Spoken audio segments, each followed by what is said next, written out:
আসসালামু আলাইকুম। আমার চ্যানেলে আপনাদের সকলকে স্বাগত।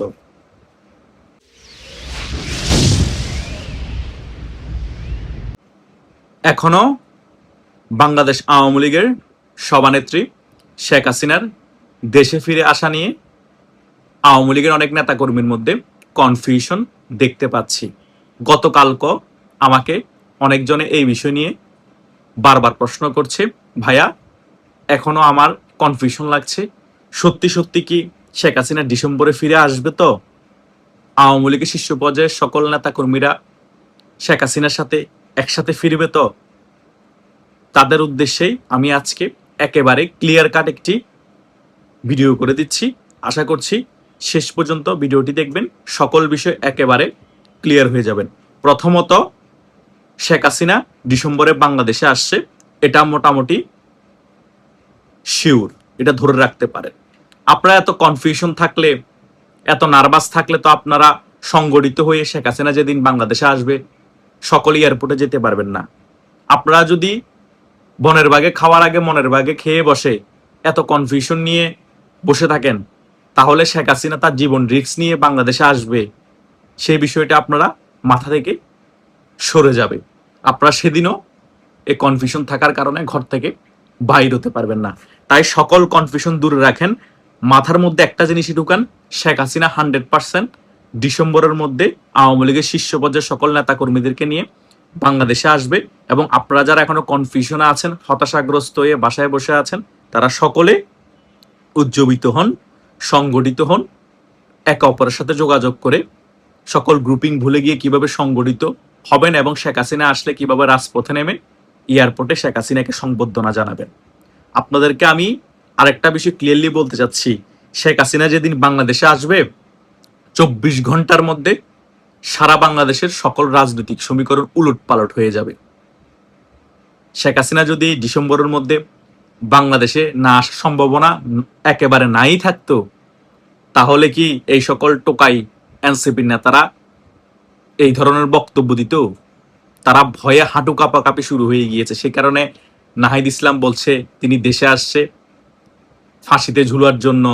এই তারপরে লাগানো তুষার, তার একটু লাগাতে মন চায় মেয়ে দেখলে, এনসিপি নেত্রী দেখলে, সেও পর্যন্ত এখন গালবাজি করছে। কথা বুঝেন নাই? এইরকম বিএনপির অনেক নেতা এখন গালবাজি করছে, জামাতের অনেক নেতা গালবাজি করছে, এগুলো ভয়ে করছে। শেখ হাসিনার বিষয়টা যদি প্রাসঙ্গিক না হতো, শেখ হাসিনা সত্যিই যদি ডিসেম্বরের মধ্যে না আসতো, এই ধরনের হেঁটে হেঁটে ফেসবুকের মধ্যে বিভিন্ন জায়গায় গালবাজি করার প্রয়োজন হতো না। কারণ এটা ভ্যালুলেস, এটাকে নিয়ে আলোচনা করার কোনো প্রয়োজন নাই এমন মনে করতো। শুধু তাই নয়, তারা এখন সকল মিডিয়াগুলোর উপরও প্রেশার ক্রিয়েট করা শুরু করে দিয়েছে শেখ হাসিনার কোনো নিউজ যাতে প্রচার করা না হয়, আওয়ামী লীগের কোনো নিউজ যাতে প্রচার করা না হয়। আরে বেটা, তোরা যদি এত বড় বাপের বেটা হয়ে থাকস, আন্তর্জাতিক মিডিয়াগুলোকে তোরা প্রেশার দে না যে শেখ হাসিনার নিউজ যাতে কোনোভাবে প্রচার করা না হয়।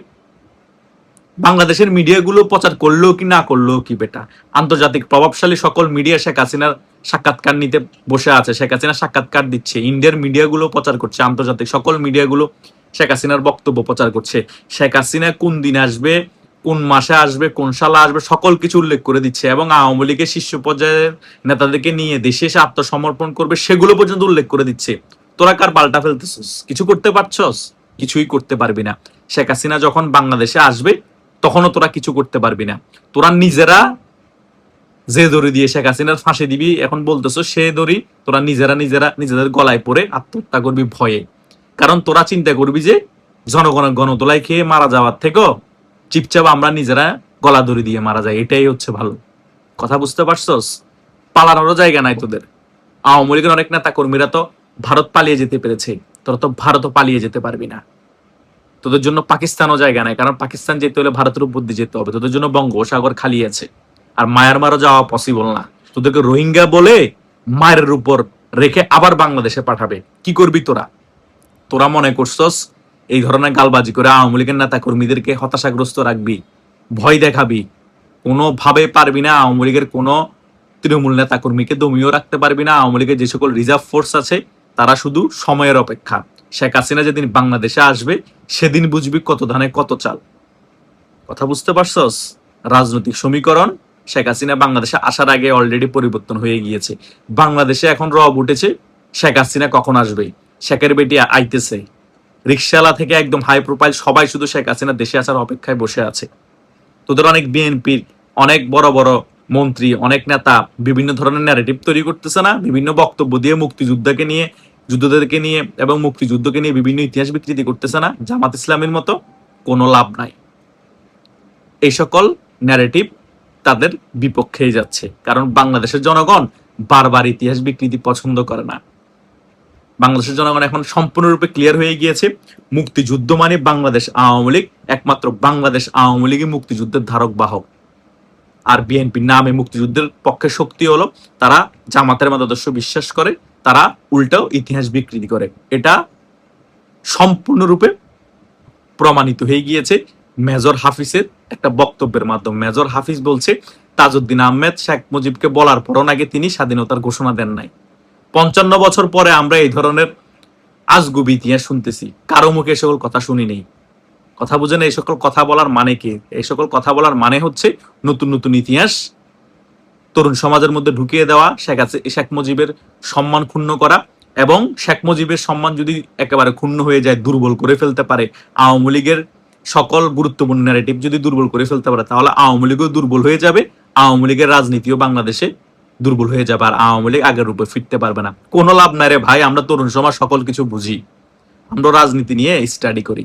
সো শেখ হাসিনা যেদিনই বাংলাদেশে ফিরবে, সেদিনই বাংলাদেশে ইতিহাস তৈরি হবে আবার নতুন করে। 24 ঘন্টার মধ্যে বাংলাদেশের সকল রাজনৈতিক সমীকরণ পরিবর্তন হয়ে যাবে। শেখ হাসিনা গ্রেপ্তার হলেও পরিবর্তন হয়ে যাবে, আর যদি গ্রেপ্তার না হয় তাও পরিবর্তন হয়ে যাবে, কারণ সারা বাংলাদেশের সকল জনগণ তখন শেখ হাসিনার পাশে এসে দাঁড়াবে, এবং বাংলাদেশ আওয়ামী লীগের সকল নেতাকর্মীরা শেখ হাসিনার পাশে থাকবে। দরকার হলে আরেকটি যুদ্ধ হবে, রক্তর বন্যা বয়ে যাবে, তবুও বাংলাদেশ আওয়ামী লীগ বাংলাদেশের রাজনীতিতে ফিরে আসবে এবং শেখ হাসিনার রাজকীয় প্রত্যাবর্তন হবে। কেউ ঠেকিয়ে রাখতে পারবে না। তোমাদের যে শেখ হাসিনা আসার 4-5 মাস আগে হাঁটু কাঁপি শুরু হয়ে গিয়েছে, আর শেখ হাসিনা যদি বাংলাদেশে ফিরে আসে তোমরা অটোমেটিক প্রস্তাব করে দিবা, ঠেকানো তো দূর কি বাত। আর পুলিশও তোমাদের পক্ষে থাকবে না, কারণ যেখানে পুলিশের নিরাপত্তা দিতে পারছে না, জনগণ থানায় ঢুকে পুলিশকে মারতেছে, সে পুলিশকে তোমাদের পক্ষে আবার আওয়ামী লীগের নেতা কর্মীদেরকে গুলি করবে, কোণঠাসা করবে? কোনোভাবেই করবে না। সেনাবাহিনীও যদি চাই আওয়ামী লীগের নেতা কর্মীদেরকে এবং শেখ হাসিনাকে কোনো ক্ষতি করার, সেখানেও সেনাবাহিনীর একটা অংশ যাবে না, বিজিবি বলেন, র্যাব বলেন, কেউ যাবে না, কারণ তারা সকলেই মনে প্রাণে বিশ্বাস করে তারা আওয়ামী লীগের শাসনামলে ভালো ছিল, তারা আওয়ামী লীগের শাসনামলে তাদের প্রাপ্য সম্মানটা পেত, এবং তখনই বাংলাদেশ স্টেবল ছিল। বাংলাদেশের জনগণও সেটা বিশ্বাস করে। সেটাই শেখ হাসিনা যেদিন বাংলাদেশে ফিরে আসবে, ইতিহাস ঘটার ফলে সকল কিছু আবারও প্রমাণিত হয়ে যাবে, এবং বাংলাদেশের সকল রাজনৈতিক সমীকরণ যখন পরিবর্তন হয়ে যাবে, তখন আপনারা অনুধাবন করতে পারবেন যে কেন আমি এই 2 বছর ধরে এত চিল্লাফাল্লা করেছি, এই সকল বিষয়গুলো নিয়ে আপনাদের কাছে কেন সবসময় ভিডিও নিয়ে আসতাম। এখন কিন্তু আপনারা মোটামুটি বিষয়গুলো আস্তে আস্তে বুঝতে পারতেছেন। শেখ হাসিনা এতদিন চুপচাপ বসেছিল না, আওয়ামী লীগও চুপচাপ বসেছিল না, সকল কিছু গুছিয়ে নিয়েছে। আগামী যে ডিসেম্বর মাস আসতেছে, সেদিন সকল কিছু ফাইনাল খেলার জন্য। এটাই হচ্ছে বাস্তবতা, কেউ মানেন আর না মানেন। আশা করছি যারা আমার এই ভিডিওটি প্রথম থেকে শেষ পর্যন্ত দেখেছেন তারা মোটামুটি সকল বিষয় ক্লিয়ারলি বুঝতে পেরেছেন। এখন আর আপনাদের কোনো কনফিউশন থাকার কথা না। ধন্যবাদ সকলকে।